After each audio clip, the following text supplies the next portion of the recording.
Selamat datang kembali di channel Napak Tilas Perjalanan. Jika kalian suka dengan channel ini, bagikan ke teman-teman kalian. Jangan lupa bayar hutang dan selamat menonton.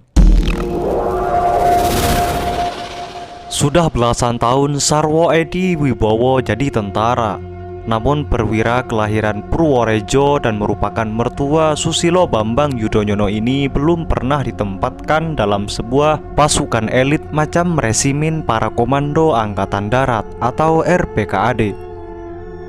Sebagai letnan kolonel, ketika pertama kali berdinas di RPKAD, Sarwo Edi langsung menjabat komandan sekolah para komando pada tahun 1962.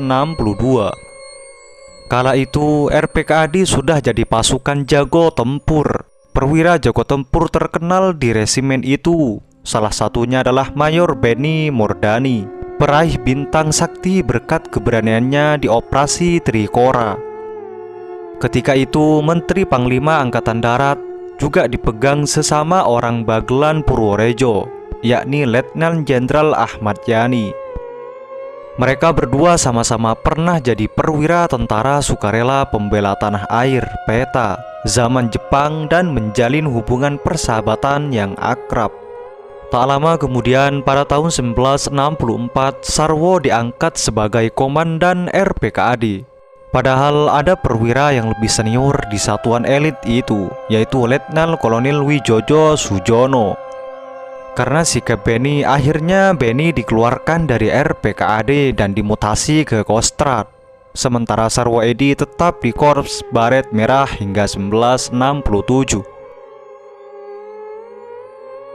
Pagi buta 1 Oktober 1965, menurut Julius Ford dalam G30S Fakta dan Rekayasa menyebutkan, rumah Sarwo Edi di Cijantung didatangi dua ajudan mengpangat. Dua ajudan itu melapor kepada Sarwo soal kematian Ahmad Yani yang mengenaskan. Tak lama kemudian, Sarwo Edi segera menghubungi Komandan Batalion 1 RPKAD, yaitu Mayor Calimi Iman Santoso. Setelah tahu pasukan Mayor Santoso di Senayan, Sarwo Edi memberi perintah. Dia mengatakan, tarik semua, kembalikan segera ke Cijantung, markas RPKAD. Kebetulan di Cijantung ada pasukan RPKAD dari Kandang Majengan Solo.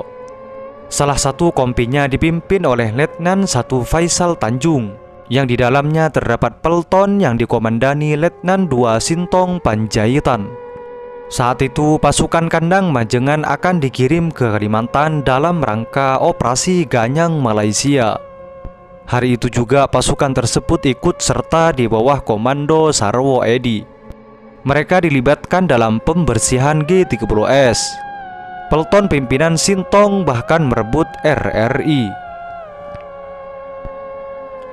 Setelah 1 Oktober itu, Sarwo bersama pasukannya bergerak ke arah Pangkalan Udara Halim Perdana Kusuma. Dalam buku perjalanan seorang prajurit para komando menyebutkan, Kolonel Sarwo Edi Wibowo masuk pertigaan HEK dengan menumpang APC FV603 Saracen Kompi B Kostrad yang berstatus BP pada RPKAD.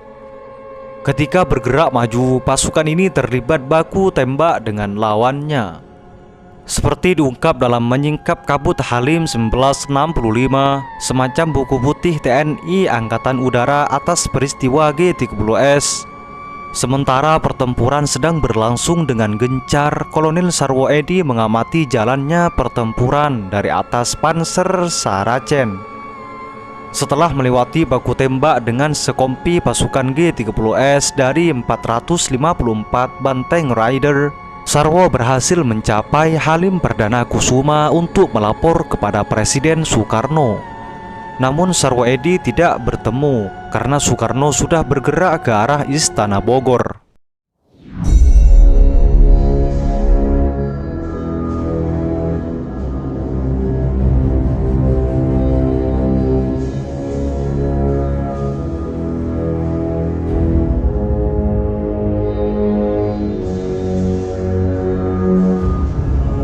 Setelah Jakarta dibersihkan dari PKI, Sarwo memimpin pergerakan pasukan ke Jawa Tengah dalam bulan Oktober 1965 untuk memburu anggota PKI. Seperti tertulis dalam dokumen rahasia Kedubes AS bernomor RG84, sekitar 23 Oktober 1965 Sarwo berada di Solo, salah satu basis PKI di Jawa Tengah.